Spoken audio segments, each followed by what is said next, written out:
हमें रिकॉर्डिंग में अपनी आवाज बेकार क्यों लगती है? सूरज हमारी त्वचा को काली और हमारे बालों को भूरा क्यों कर देता है? ये हमेशा वी आकार में ही क्यों उड़ते हैं? और वो क्या चीज है जिससे इमरजेंसी में आप किसी की भी जान को बचा सकते हैं? कुछ ऐसे सवाल जो सिर्फ लेजेंड लोगों के माइंड में आते हैं।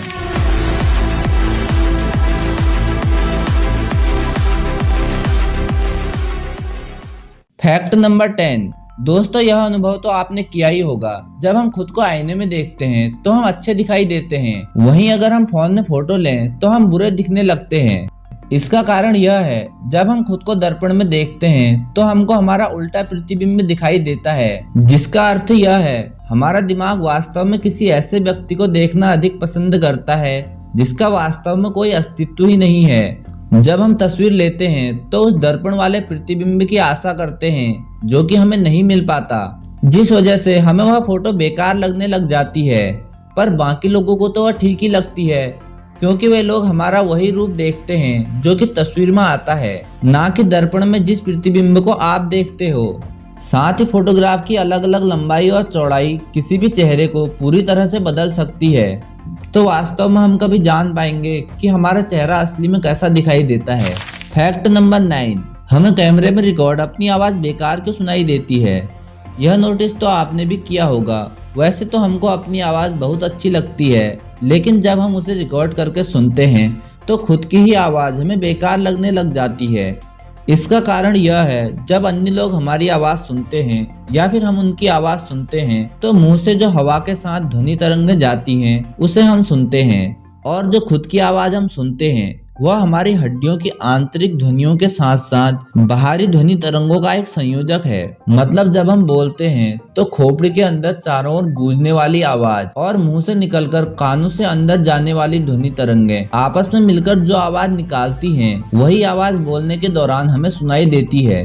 और जो रिकॉर्ड करके हम सुनते हैं उसमें सिर्फ मुंह वाली आवाज होती है। Fact number 8। हमारी आंखों में ठंड क्यों नहीं लगती? हमारा शरीर ठंड से अकड़ अकड़ के बर्फ ही क्यों ना हो जाए, पर आंखों में बिल्कुल भी ठंड नहीं लगती। इसके दो कारण हैं। पहला, जो तापमान रिसेप्टर कोशिकाएं होती हैं वह आंखों में बहुत कम होती हैं, और दूसरा, मानव आंख का सबसे बड़ा हिस्सा तो खोपड़ी के अंदर आराम से बैठा हुआ होता है, जहां उसे लगातार गर्म खून की मजबूत आपूर्ति मिलती है। जब तक आंख एक कामकाजी शरीर के अंदर है तब तक आपकी आंखों की पुतलियों का तापमान शून्य से नीचे जाना लगभग असंभव है। Fact number 7। क्या आपको पता है ताजी कटी घास से जो खुशबू आती है उसका कारण क्या है? जब किसी घास को काटा जाता है तो बड़ी संख्या में कार्बनिक यौगिक निकलते हैं जो नई कोशिकाओं के निर्माण करते समय घावों को बंद करने में पौधे की सहायता करते हैं, और इस प्रतिक्रिया के दौरान जो गंध उत्पन्न होती है उसे हमारी नाक पसंद करती है। इसलिए अगली बार जब आप ऐसे घास को कटते हुए देखें तो एक लंबी सांस लें जो आपको एक मीठी खुशबू का एहसास कराएगी। Fact number 6। सूरज हमारी त्वचा का रंग काला और बालों का रंग हल्का क्यों कर देता है?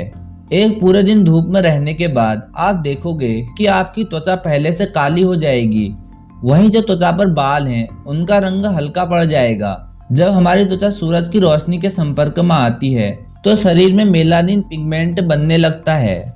मेलानिन हमारी त्वचा, बालों और आंखों के रंग को निर्धारित करता है। यह जिसके शरीर में जितना अधिक होता है उसकी त्वचा उतनी डार्क होती है। साथ ही मेलानिन सूरज की हानिकारक यूवी किरणों से त्वचा की रक्षा भी करता है। जब सनलाइट आपकी बॉडी पर पड़ती है और बॉडी में मौजूद मेलानिन को तोड़ने लगती है तो शरीर में और अधिक मेलानिन तेजी से बनने लग जाता है, जिससे सूर्य की हानिकारक किरणें तो रुक जाती हैं पर शरीर काला पड़ने लग जाता है। वहीं हमारे बालों में कोई जान नहीं होती, इसलिए इसमें मेलानिन नहीं बन पाता, और जो बालों में पहले से मेलानिन होता है उसे सूर्य की किरणें नष्ट कर देती हैं। इसलिए जब तक इनकी जगह पर नए बाल नहीं आते तब तक इनका रंग हल्का पड़ जाता है। Fact number 5। बर्फ गिरने पर आवाज क्यों नहीं होती? जब भी बारिश आती है तो बहुत आवाज होती है, वहीं बर्फ गिरने पर इतना शांत हो जाता है कि आपको क्या ही बताऊं। जब भी बर्फ गिरती है तो रुई के आकार की हल्की होती है जो जमीन पर जमा होती जाती है और ऊपर से गिरने वाली बर्फ के लिए हल्के फोम की तरह काम करती है, और यह हल्की होने के कारण बारिश की तुलना में आराम से जमीन पर बैठती है, जिस कारण बहुत ज्यादा बर्फ गिरने पर भी आवाज नहीं होती, क्योंकि बर्फ बहुत ही हल्की होती है। अब आप ऐसा मत बोल देना कि हमारे फ्रिज के अंदर जो बर्फ बनती है वह तो बहुत भारी होती है। क्या आपने ऐसे बर्फ गिरते हुए देखी है? कमेंट में बताएं।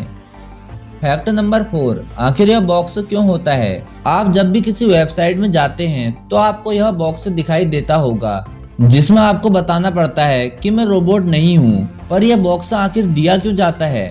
आपको यह बात जानकर हैरानी होगी कि कोई भी रोबोट इस बॉक्स पर क्लिक नहीं कर सकता, क्योंकि गूगल का कैप्चा सिस्टम आपकी हरकतों पर नजर रखता है। जैसे आप माउस कितना हिला रहे हैं, कीबोर्ड में क्लिक करने में कितना समय लगा रहे हैं, क्योंकि इंसान प्राकृतिक रूप से हर टाइम यह चीजें अलग अलग तरीके से करता है, जबकि रोबोट एक सिस्टम की तरह सटीक और मशीन की तरह काम करता है।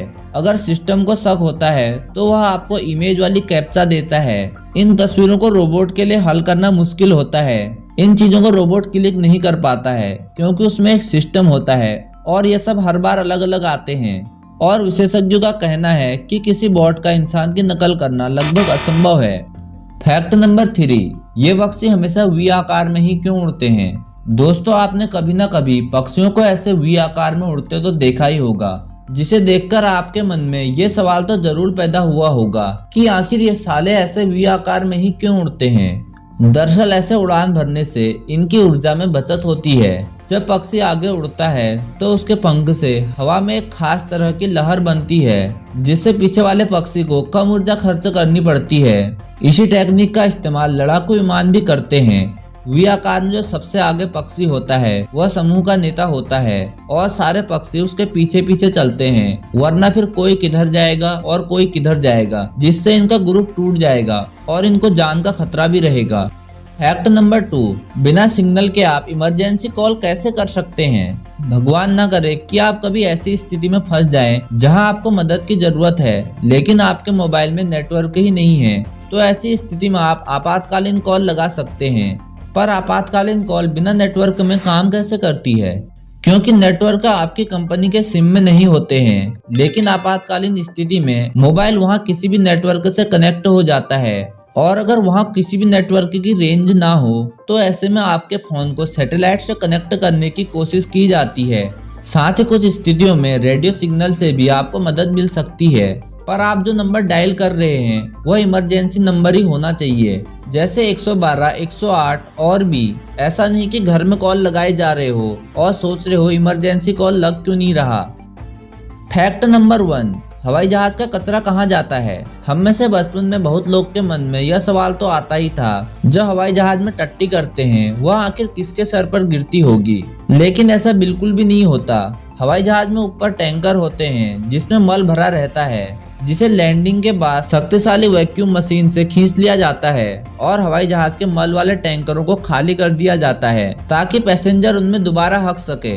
अगर आप इस वीडियो का पार्ट 2 चाहते हैं तो कमेंट में पार्ट 2 लिखें। साथ ही वीडियो अच्छी लगी तो वीडियो को लाइक करके चैनल को सब्सक्राइब कर दीजिए और अभी तक ये वाली वीडियो नहीं देखी तो जल्दी से क्लिक करके इसे देखिए, बहुत ही मजा आने वाला है।